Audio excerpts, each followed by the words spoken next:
Hello, bro. Welcome to Progress Junior Golf with Content Live Golf. My name is Steve Jackson. This is Ian Waterhouse. Steve, how you doing? It's great to be back. A couple of subjects we're going to be covering. So we're going to be doing one on junior golf equipment and junior golf clothing.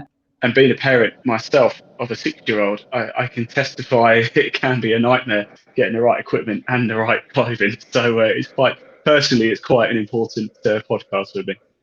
So we're hopeless. We have no idea what we're doing. So that's the reason why we've got two special guests on who are going to explain all about it. So we're going to help us out. So we've got Golfing UK Operations Director Scott Robertson, and we got Every Shot Counts junior golf clothing founder Charlie Albanese. Golf equipment first of all, then, and just give us a little bit of background of what golfing is. We know that kids want to see the golf ball in the air. That's really the only thing they're looking for at any age. So golfing, really, the ethos around these clubs, certainly the younger years, is all about get contact with the ball, get it in the air, and let's have some fun. What we've developed is a golf club that is fun, it's friendly, it's great for the kids. It's nice and bright. You can see by my background here, the colours of the bags and the dolphins. It's all about engagement, a bit of fun, but there's some tech behind it as well, Steve. For the little ones to get those the ball in the air, the oversized clubs, it's a fantastic idea. At first glance, you think this is a bit strange, but you see the kids hit it. They're fabulous to keep them interested, so they don't get disheartened before they've even had a chance to start hitting a ball. We've got 5 sets within that early age range, Steve. So we start at 3 to 4. We do them in ages, but again, we do them in height and size because obviously we're going to get variations in age in terms of height. We had 1 and 2-year-olds coming onto the stand. Were able to put their hands on a club in the right way and take an age 3 to 4 iron and move it and get the club moving through the ball. And it was all down to the weight and the size of the head. So I would say to anybody, if the child's standing up and they're showing an interest, get them on it. Get them playing the game. And even if it's just a matter of running about holding a club, as long as they're having fun, it doesn't matter, Steve. When that child hit that first shot and the ball went in the air, the smile must have been gone, an ear-to-ear smile. How did that feel to watch that? Oh, it's brilliant. There is nothing better than that, Steve. If you're introducing someone new to a game that they might go on and play for the next 60, 70 years, it's incredible. Absolutely incredible. The minute he could stand up, I thrust a plastic club in his hand. I've got a video of him at 3 years and 1 month old when we were on a trip in Scotland, and he chipped in from off the green. I've got that on video. So it was amazing when he did it at his age. So he was about 2.5 to 3 when he first started hitting a ball. So I wouldn't say, well, if you can't use an oversized head with oversized grooves, don't play the game when you're 3 years old or 4 years old. That's not the case at all. We want everybody to have access to the game. But if you have the option of being able to purchase golf equipment, then let's buy the product that is right for them and get them using it, because it's going to help their game. I would say it's vital in terms of their progression. But if it meant not playing the game, if they don't have the right kit, no. We get everybody playing the game. Everybody gets access. The other thing we've developed, Steve, is a range of golf balls, a couple of golf balls, one of which was called a flipper ball. So it's an oversized ball, size of a tennis ball. It's made of a lightweight rubber. So if you and I would maybe get 60, 70 yards out of it with a 7-iron, kids will only get maybe 10, 20 yards out of it. But what that allows them to do, that 3-year-old, take the club, hit some kind of ball, get it up in the air, get a 7-iron, get a sand wedge, get them down with a flipper ball, and just let them hit. Let them try it. And if they engage in it, we'll start to move them down the pathway. Try it in school. This is the club you should try and use. This is how to go to the driving range. This is your local club and your local pro. We then develop junior golf through that route. So there's membership and a pathway to playing the game for the future. I think the mindset around golf in the UK has changed for the better. It's become much more accessible. We know the game has become more accessible. So we're seeing that age drop, which is great, because they're starting earlier, they're improving quicker, they're enjoying the game, they're engaging with it more. So I would say, yes, 6, 7 and 8 is probably the busiest period. But we are seeing more and more of this 3 to 4, 5 to 6 age group, which is great. One of the things which is immediately striking is the colour. It's bright. It's instantly attractive to juniors, isn't it? Definitely, absolutely. It has to be engaging. It was done in the bright colours, and then we move on to Gfk Plus, which is the set you saw in the far right of the image, which has been dialed back in terms of its colour. It's black and red. It's very clean cut. That's our traditional set. That's RNA conforming, and that's for the guys and girls who've been playing golf a little bit longer, who are a little bit older, who are looking for something that's conforming for competition play. We try and grab the kids at a young age to say, listen, this is the engaging kit. This is the one that's going to work best for you. It's bright, it's fun.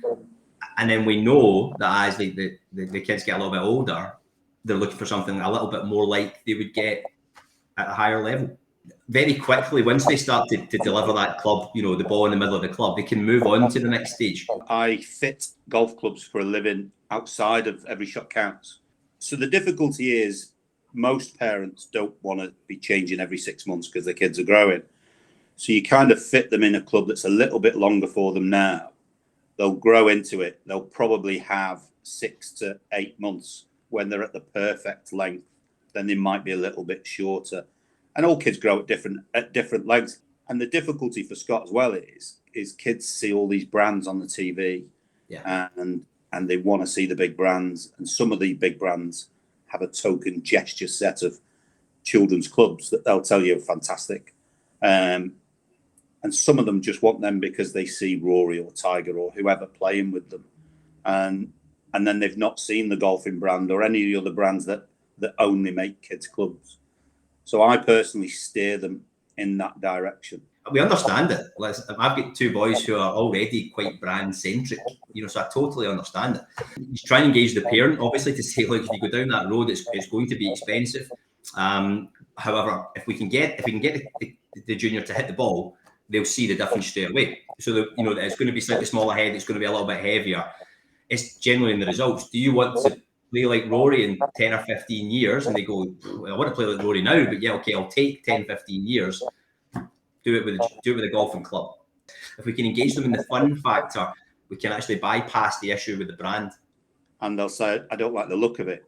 And all I say to them at any age, kids or adults, is if you start hitting this ball a long way and straight down the middle, you will learn to love how that club looks because it's delivering results. And I say that to all the kids. Don't worry about how it looks. Worry about how well you hit it. And then you learn to love the clubs in your bag because you're hitting them well. The mentality of a golfer now is not necessarily to try and score, but to try and smash it as hard as they possibly can and as far as they can. Is that something which you've started having to deal with a little bit more, the attitudes towards that?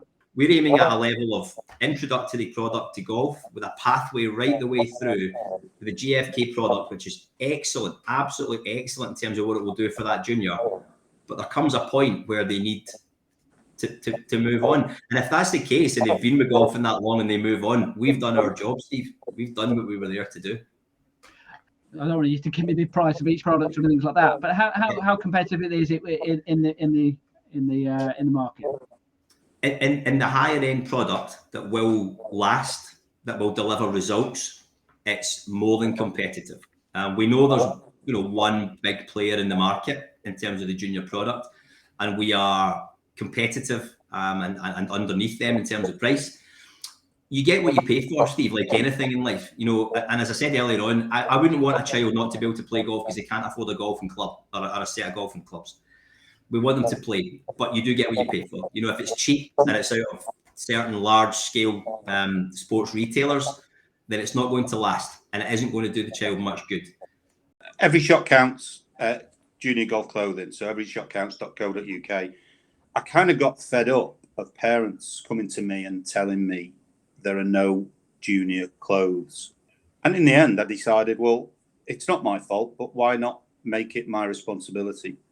So I started the business with a friend of mine who's since dropped out of it. And I decided rather than trying to sell other brands' clothing, because I knew it was out there and some different retailers and some pro shops may offer a small spattering. I wanted to create a brand that would have all of the sizes, aged originally between 7 up to 14. I've since gone up to 16 years old. Kids see their heroes in the big brands, and we know who the big brands are. And it's difficult to get kids into a new brand. I kind of shoot myself in the foot a little bit in that the quality of my clothes is that good. I don't want it to be used and thrown away. I want it to be used and either handed down to other siblings or sold on like you see lots of kids' golf clubs on Facebook sold on secondhand. I want to see my clothes sold on secondhand because they will last, which is kind of goes against the business sense of selling more and more and more. But there's enough land, there's enough waste and landfill in this world. I price it as cheaply as I can physically do it, so that they're affordable. The same as Charlie. At the end of the day, you know, we know our clubs will go back into eBay or Gumtree or whatever it's going to be to regurgitate them into the market. And yes, it means us selling less, but again, if they're out there and they're being used, it's a sign of product quality, you know, and they're going to be used, you know, as I say, year upon year. That's a good thing for us. It's a nice thing for us, and it's the way it should be. There are other kids' clothing companies out there, some of which have experimented with really loud, bright colours and strange patterns on there. And it's all down to personal taste, isn't it? This is Eva Grace, and she's wearing most of the clothes that she's got on are both boys and girls' clothes. So the trousers are as common for girls as they are for boys. They're slim-legged. They've got adjustable waistbands because, as we know, same as adults, kids come in all shapes and sizes. So I've got nicer colours in the tops, and there are 3 different ones with the stripes on for girls, 3 different ones for boys, and there's a grey one there in the middle that is for both girls and boys, and that's what I'm trying to do. And strangely, when I started the business, there were a lot of people who said to me, well, don't assume that the girls want pink because, you know, they want to be the same as the boys these days. So I didn't go down the pink route, apart from one design of polo shirt, because there are still girls who do want to wear pink. And lo and behold, the first thing that I ever sold out of was the pink polo shirt with a glittery logo on there. And I actually do more things on my website for girls than I do for boys, because girls can wear all of the boys' stuff, but obviously boys are not generally going to wear the skirts. You can imagine the conversations when they were trying to pick the colours at manufacturing, because as Charlie says, sorry, how do you get that right? You can never get it bang on. You're never going to know. When I started the business, I was inundated with emails from parents saying that their kid's the next great thing in golf, and they'd like to be an ambassador for my clothing. And then one morning I got one email, and I don't know what it was about this email, nothing special about it. I must have just got up out of bed on the right side and agreed to this guy who'd sent me an email that his daughter could be my ambassador. And that turned out to be Alexis. And last year, unexpectedly, she died in the night, 13 years old. She was an outstanding golfer. She was a county golfer at that age, at 13. A gorgeous young girl. She played golf in all weathers, posted lots of stuff for my clothing. I mean, I'm eternally grateful for what she did. And credit to her dad, Ben, because he could have just folded and decided, that's it, I don't want anything to do with golf anymore. And instead of that, he's created a golf foundation in Alexis' name. So it's called the Alexis Brown Golf Foundation. Alexis didn't come from a lot of money, and people still associate golf with being a rich person's game. So Ben was eternally grateful because I'd agreed to let her be my ambassador. She got her clothes from me, and she publicised them particularly well. And he's now decided with this foundation that he is going to offer kids who would struggle otherwise to afford maybe clubs and clothes a place in his foundation, and through a bit of sponsorship here and there, they are going to help them along their golfing journey. We would love to support that, whichever way we can, and clubs or whatever. Mate. So over the next few years, there's going to be a lot of, let's say, underprivileged kids who are going to benefit from this foundation. Traditions of golf and the clothing side of it can be a dampener for kids to get involved with golf, but trying to attract a younger audience. How important is that? It's massive for me. Hoodies, it's frowned upon by the older players in golf, even at my own golf club, but hoodies are on my radar to create maybe for next autumn, winter. because kids want to wear them. I am, however, a slight traditionalist. I don't want to see kids on a golf course in trainers and tracksuits. I don't mind if they're 4 or 5 and they're just trying for the first time in a group lesson, that's fine. But if they become members of a golf club as juniors, then I think they should be wearing golf clothes. My son is an ambassador as well. He doesn't get a choice. He's not allowed to wear any other brand. The amusing thing about that was he came third in that event and won an every shot counts voucher.